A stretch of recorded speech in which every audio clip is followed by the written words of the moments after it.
Assalamu alaikum wa rahmatullah wa barakatuh. Bonjour à toutes et à tous. Ce mercredi 3 décembre, je vais m'exprimer sur le débat national qui vient de s'ouvrir autour d'un rapport parlementaire, le Sénat, censé mieux protéger la France de l'islamisme.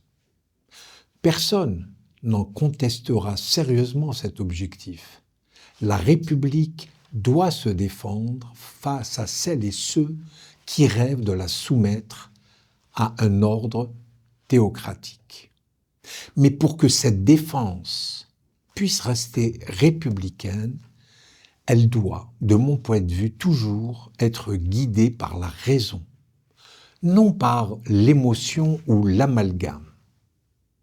Lorsque l'on vient à vouloir réglementer le jeûne, le saum, des jeunes croyants, à surveiller les pratiques vestimentaires dans l'espace public, ou, et ce qui est très grave, à généraliser le soupçon sur les lieux de culte musulmans dans leur totalité, ce n'est plus l'extrémisme que l'on combat. Ce sont des citoyens parfaitement loyaux que l'on tente de tenir à distance de la République.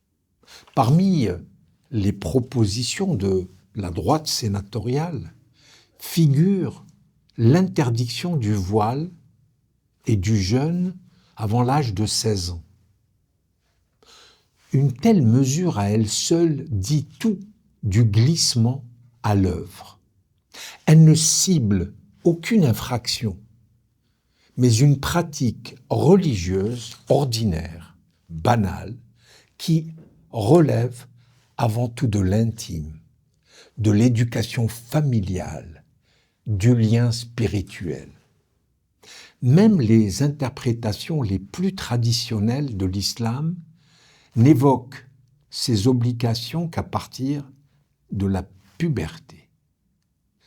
Une jeune fille qui couvre ses cheveux ou un adolescent qui tient absolument à jeûner le temps d'une journée le font souvent par émulation affectueuse, par accompagnement d'un rite familial ou dans un contexte tout simplement cultuel particulier, prière, mosquée, cérémonie.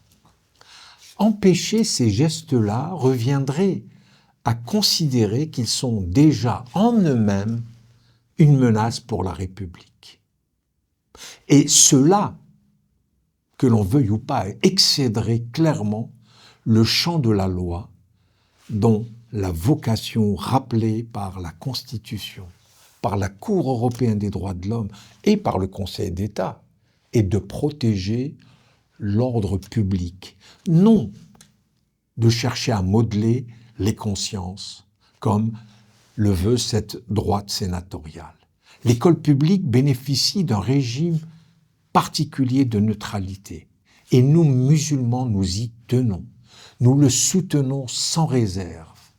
Mais la vie privée des familles et la pratique cultuelle relèvent d'une prérogative inaliénable de la foi.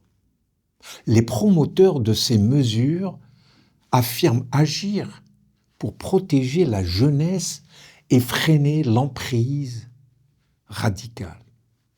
Pourtant, la logique qu'ils défendent produit l'effet inverse de celui recherché. Elle fracture, elle désigne du doigt, elle exclut. Et pourtant, l'état de droit doit reposer sur une idée très simple. On ne restreint en aucun cas une liberté fondamentale à titre préventif, mais seulement en cas d'abus avéré. C'est le principe même de proportionnalité, pierre angulaire de notre justice et de notre droit ici en France.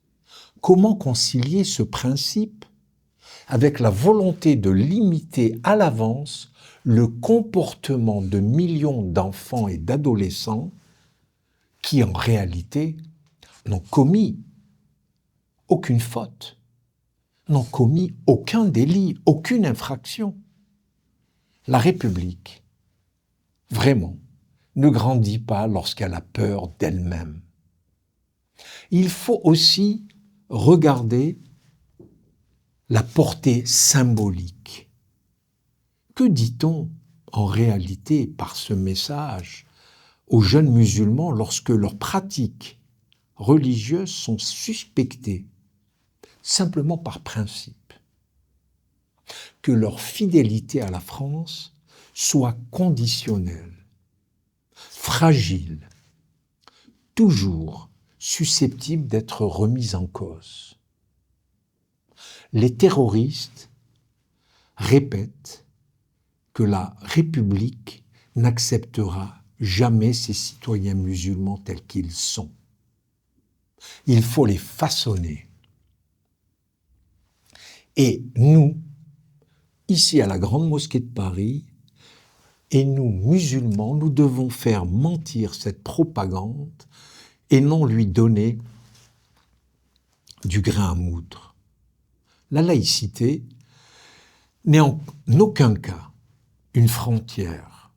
C'est un pont, c'est une passerelle. La laïcité n'a pas été conçue pour effacer la religion de l'espace public. Elle fut pensée comme une garantie avant tout d'égalité, que nul ne soit contraint de croire et que nul ne soit empêché de croire autrement. Ce rapport de la droite sénatoriale, en ciblant quasi exclusivement l'islam et les musulmans, finit par réduire ce principe à l'état d'armes politiques, d'instruments politiques. Une laïcité de surveillance n'est pas, je dois l'avouer, la laïcité. C'est une déformation de son sens premier. Et si la République, et j'en suis convaincu, doit rester vigilante face aux entreprises radicales, cette vigilance ne doit jamais devenir une doctrine du soupçon envers les musulmans qui s'efforcent chaque jour d'être des citoyens à la fois français et en même temps avoir cette foi musulmane qui est la leur. La France a toujours su surpasser les dangers lorsqu'elle se rappelait ce qu'elle est. Une formidable nation rassemblée autour du droit, non autour de la peur.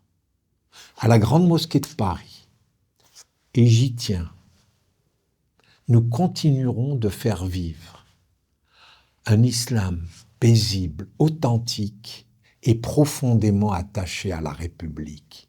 Nous continuerons de tendre la main, même lorsque certains voudraient la refermer, la retirer, car nous croyons que la France n'a pas besoin de murs supplémentaires, mais de confiance renouvelée à chaque fois, et que la sécurité véritable ne se construit pas en affaiblissant la liberté de ceux qui leur sont fidèles, de ceux qui sont fidèles à cette République. Les musulmans l'ont toujours montré et ont toujours su relever les défis de cette citoyenneté.